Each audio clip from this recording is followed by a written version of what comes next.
আজ আপনারা দেখেছেন যে একটা নোটিশ ইতিমধ্যেই ভাইরাল হয়েছে আপনাদের কাছে।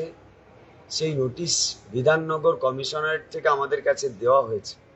সেখানে বলা হয়েছে যে যুদ্ধকালীন পরিস্থিতি কথা মাথায় রেখে আন্দোলন যাতে আমরা প্রত্যাহার করে নিই, এরকম একটা নোটিশ এসছে। এবং তারপর থেকেই অনেকের কাছে এই বার্তা গিয়েছে যে আমরা বোধহয় আন্দোলন প্রত্যাহার করে নিয়েছি বা নিতে চলেছি। এ বিষয়ে একটু বিস্তারিত বলে দিই। এই নোটিশ আমাদেরকে মেলের মাধ্যমে পাঠানো হয়েছে এবং হার্ড কপিও আমাদেরকে দিতে আসা হয়েছিল। আমরা হার্ড কপিটা রিসিভ করিনি। মেলের মধ্যে দিয়ে যে নোটিশ আমাদের দেওয়া হয়েছিল, সেই নোটিশের একটা প্রত্যুত্তর চেয়ে আমরা আর একটা মেল করেছি।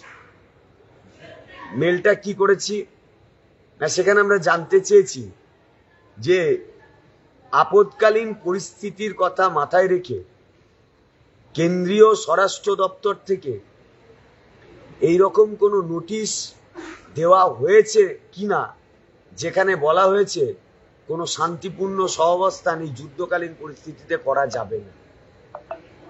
যদি এইরকম কোনো নোটিশ দেওয়া থাকে তাহলে সেই নোটিশের মেমো সহ বা সেই নোটিশটা আমরা তাদের কাছে চেয়েছি।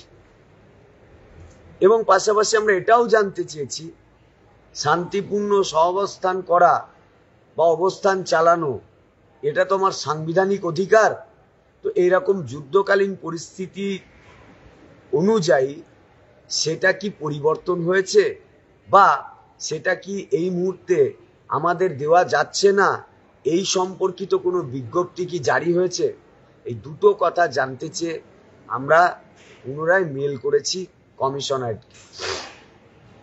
আন্দোলন আমরা প্রত্যাহার করিনি, আমরা জানতে চেয়েছি, সবটাই আইন অনুযায়ী। এখন আমরাও জানি সীমান্তে ভয়ঙ্কর এক সংকট নেমে এসেছে, যুদ্ধ চলছে।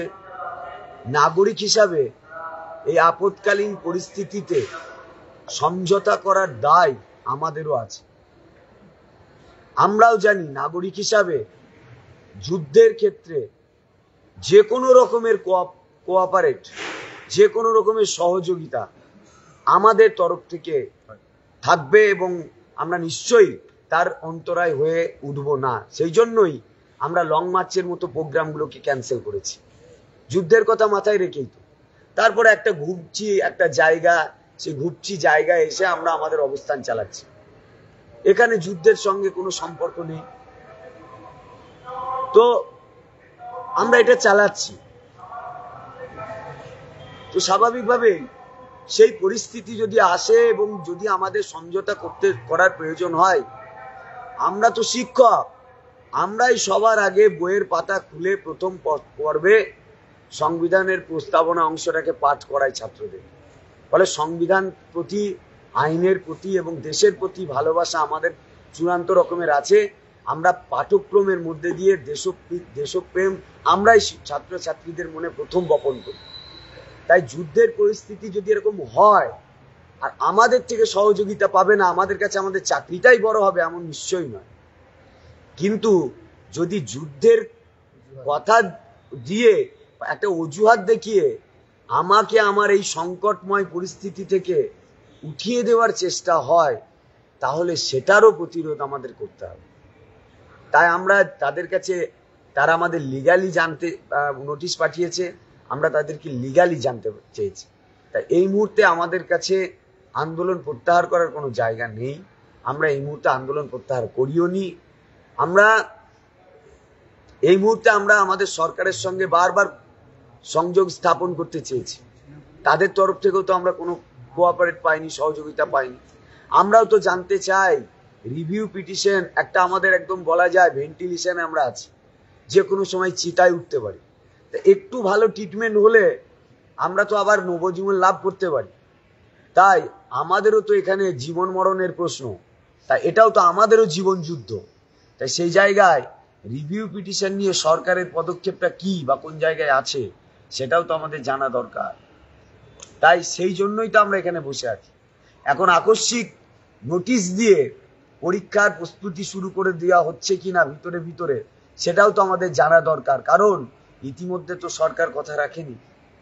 সরকার তো বলেছিল যে রিভিউ পিটিশনে যাওয়ার আগে আমাদেরকে বলবে, কবে যাচ্ছে, কবে কেস উঠছে আমাদের বলবে, কবে ড্রাফট কি রেডি করছে আমাদের বলবে, বলেনি। এখনো সেই পর্যায়ে আছে কিনা বা তারা আমাদের সহযোগী হিসাবে কাজ করতে চাইছে কিনা আমরা তো জানি না। আমরা তো বার্তা পাঠিয়েছি দেখা করার জন্য, কোনো প্রত্যুত্তর তো আসেনি। উপরন্তু এরকম একটা যুদ্ধের অজুহাতের নোটিশ দিয়ে দিলে তো হবে না।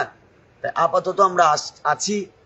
নাকি কলকাতা বুক সহ পুরো পশ্চিমবঙ্গের বুকে যেখানে সমস্ত রকম শান্তিপূর্ণ অবস্থান বিক্ষোভ চালাচ্ছে যে কোনো সংগঠন, যে কোনো মঞ্চ, তাদের সবাইকে দিয়েছে, তারা এর কোনো সদুত্তর দিতে পারেনি। এবং আমরা এটাও খোঁজ নিয়েছি বিভিন্ন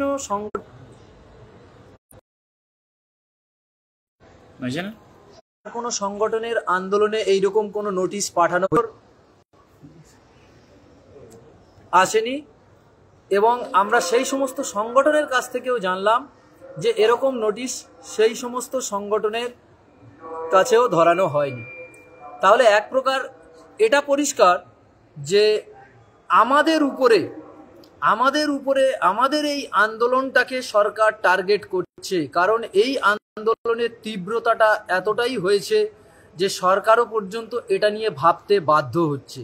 তাই বারবার আমাদেরকে নানান অছিলায় এই আন্দোলনটাকে কিন্তু তুলে দেওয়ার চেষ্টা করছে।